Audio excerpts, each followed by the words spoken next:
তো ফাইনালি কিন্তু আমাদের এসএসসি তরফ থেকে আবার কিন্তু আজকে এসএসসিডি নিয়ে নতুন কিন্তু একটা নোটিশ পাবলিশ করা হয়েছে। সেখানে কিন্তু অলরেডি আবার কিন্তু কিছু সেন্টারে কিন্তু এক্সাম পুরোপুরিভাবে ক্যান্সেল করা হয়েছে।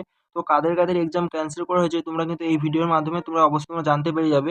তো তোমরা যদি নতুন যদি ওয়েবসাইট যদি আসো এসএসসির gov.in এ তোমরা কিন্তু এখানে দেখতে পেয়ে যাবে। তো এখানে দেখো নোটিশ কিন্তু দেখতে পেয়ে যাবে। তো প্রথম কিন্তু আমাদের যে এক্সাম যে শিডিউলটা যে জারি করেছিল, তোমরা জানো আমাদের অ্যান্সার কি কিন্তু অনেক দিন থেকে আসেনি। তারপর হঠাৎ 20 তারিখ কিন্তু একটা নোটিশ এসেছিল, সেখানে ইম্পোর্টেন্ট নোটিশ। তোমরা দেখতে constable GD examination 2024 re exam কিন্তু এখানে 81টা শিফটের কিন্তু এক্সাম পুরোপুরিভাবে ক্যান্সেল করে দেওয়া হয়েছিল। তারপরে আবার কিন্তু আজকে 22 তারিখ তোমরা দেখতে পাচ্ছ, 22 তারিখ কিন্তু নতুনভাবে কিন্তু একটা করিজেন্ডাম কিন্তু জারি করা হয়েছে। আর এই করিজেন্ডামে বলা আছে corrigendum to important notice constable GD examination 2024 re exam. এখানে কিন্তু সাফভাবে কিন্তু লেখা আছে রি এক্সাম। তো আবার কিন্তু কিছু শিফটের এক্সাম কিন্তু পুরোপুরিভাবে ক্যান্সেল করেছে। তো কাদের শিফটে ক্যান্সেল করেছে এবং কারা আবার নতুনভাবে কাদের এক্সাম দিতে হবে সেটা কিন্তু আমি তোমাদের এই ভিডিওর মাধ্যমে তোমার দেখিয়ে দিচ্ছি। তো দেখো তোমরা যদি এইখানে যদি তোমরা ক্লিক যদি করো পিডিএফে, তো তোমাদের এসে নতুন কিন্তু একটা পেজ কিন্তু ওপেন হয়ে চলে আসবে। তো আমি তোমাদের দেখাচ্ছি। তো দেখো এটা আমি ডাউনলোড করে নিচ্ছি। তো ডাউনলোড করার পর তোমরাও এখানে দেখতে পাবে যে কাদের কিন্তু এখানে আবার, তো দেখো এখানে কিন্তু পিডিএফটা কিন্তু ডাউনলোড হয়ে গেছে। ডাউনলোড হওয়ার পর তোমরা এখানে দেখতে পাচ্ছ constable GD in CFF SSF rifleman GD in Assam rifle re examination 2024 এখানে করিজেন্ডাম বলে এখানে সাফ কিন্তু লেখা আছে, তোমরা দেখতে পাচ্ছ। তো দেখো এখানে তো 20 তারিখ পর্যন্ত যে এক্সাম যে চলেছিল, 20 তারিখ থেকে যে আমাদের যে এক্সাম যে শুরু হয়েছিল এখানে সাফ কিন্তু এখানে বলা আছে। আর এখানে দেখতে পাচ্ছ তো টু কন্ডাক্ট রি examination the of the computer base examination for constable GD central arm police force CAPF SSF rifleman GD in Assam rifles. এখানে কিন্তু 30 তারিখে কিন্তু এক্সাম হচ্ছে এবং এক্সামগুলো যে ক্যান্সেল করেছে কিসের কারণে, এখানে কিন্তু টেকনিক্যাল কিন্তু রিজনের কারণে কিন্তু এখানে বলা হয়েছে যে এক্সাম শিফটগুলো কিন্তু পুরোপুরিভাবে ক্যান্সেল করতে হচ্ছে। তো টেকনিক্যাল ইস্যুর কারণে কিন্তু এখানে সাফভাবে বলা আছে। তো দেখতে পাচ্ছ 22 তারিখ মানে আজকে কিন্তু একটু আগে কিন্তু এই নোটিশটা পাবলিশ করা হয়েছে। তো এখানে কাদের দেখো এক্সাম আবার ক্যান্সেল হচ্ছে সেটা আমি তোমাদের দেখিয়ে দিচ্ছি।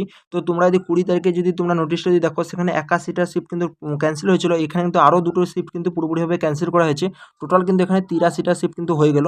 তো এসএসসি পুরো বলবো আজ এবারে কিন্তু পাগল হয়ে গেছে, তোমরা ভাবতে পারো, ঠিক আছে। তো দেখো এখানে কিন্তু সাফ লেখা আছে ক্যান্ডিডেট অফ সিটিজিডি এক্সাম 2024 ফর রি এক্সামিনেশন 30/3/2024। তো 30 তারিখে কিন্তু এদের কিন্তু এক্সাম হচ্ছে। তো এখানে দেখো এক্সাম সিটির নেম দেওয়া আছে, যে কোন জায়গায় এক্সাম পড়েছিল এবং এখানে রিজন দেওয়া আছে এবং এখানে সিটি দেওয়া আছে এবং এখানে ডেট দেওয়া আছে এবং এখানে শিফট দেওয়া আছে এবং ক্যান্ডিডেটের নম্বর দেওয়া আছে। তো এখানে যদি দেখো দুটোই কিন্তু সিআর রিজনে কিন্তু আবার সেন্ট্রাল রিজন কিন্তু পুরোপুরিভাবে ক্যান্সেল করা হয়েছে। এক তো মুজাফফরনগর যে মার্চের 1 তারিখ 1 নম্বর শিফটে যাদের ছিল তাদের কিন্তু আবার রি এক্সাম তাদের দিতে হবে, নতুন করে তাদের এক্সাম দিতে হবে। এবং মুজাফফরনগর মার্চের 1 তারিখ 2 নম্বর শিফটে যাদের এক্সাম ছিল। তো টোটাল দেখতে পাচ্ছ একটা সেখানে কিন্তু এসএসসিকে বলবো তো 20 তারিখে যেসব লিস্ট কিন্তু জারি করেছিল সেটা তো ঠিক ছিল, তারা কিন্তু 9 দিন কিন্তু সময় পেয়েছিল পড়ার জন্য। এখানে কিন্তু বর্তমান যাদের যে আজকে 22 তারিখ হয়ে গেছে, যাদের কিন্তু লিস্ট কিন্তু জারি যাদের করা হয়েছে তারা কিন্তু বর্তমান সময় পাচ্ছে আছে পড়ার জন্য 7 দিন। তোমরা জানো অনেকে কিন্তু পড়া অলরেডি ছেড়ে দিয়েছে অনেক দিন আগে, যাদের 20 তারিখে যাদের এক্সাম হয়েছিল। তো 20 তারিখে ছেড়ে দিলে আজকে কত তারিখ হয়ে গেছে, তাই না? তো পুরোপুরি কিন্তু ভুলে গেছে, তাদের কিন্তু রিভাইজ করতে এবং নতুনভাবে কিন্তু শুরু করতে কিন্তু অনেকটাই তাদের প্রবলেম হবে, তোমরা মানতে তোমরা পারো, ঠিক আছে। তার জন্য বলবো এসএসসি কিন্তু এটা প্রচণ্ড গলত করছে। তো যথেষ্ট আর একটু সময় দেওয়ার দরকার ছিল। তো আমি বলবো দেখো 25 তারিখ পর্যন্ত আরও কিন্তু শিফটের হয়তো নাম হয়তো জারি হতে পারে।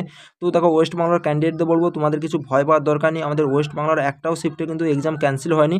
তবে আমি বলবো যারা কিন্তু ওয়েস্ট বাংলা যারা ক্যান্ডিডেট আছো তাদেরকে বলবো তোমার যদি মনে হয় কোনো শিফটে তোমার টেকনিক্যাল কিছু রিজন ছিল কিংবা তোমাদের টেকনিক্যাল কিছু ইস্যু ছিল, তো তোমাদের বলবো তোমরা কিন্তু হালকা করে তোমরা কিন্তু রিভাইজ তোমরা করে রাখো। কারণ কেউ জানে না এরপরে তোমাদের কোন হয়তো সেন্টারের লিস্ট হয়তো জারি হয়তো করবে, কেউ জানে না। হয়তো আমাদের দেখা যেতে পারে ওয়েস্ট বাংলা হয়তো কিছু তো সেন্টারে হয়তো লিস্ট হয়তো চলে আসতে পারে। তার জন্য বলবো তোমরা ভাই অবশ্যই তোমরা রিভাইজ তোমরা করতে থাকো।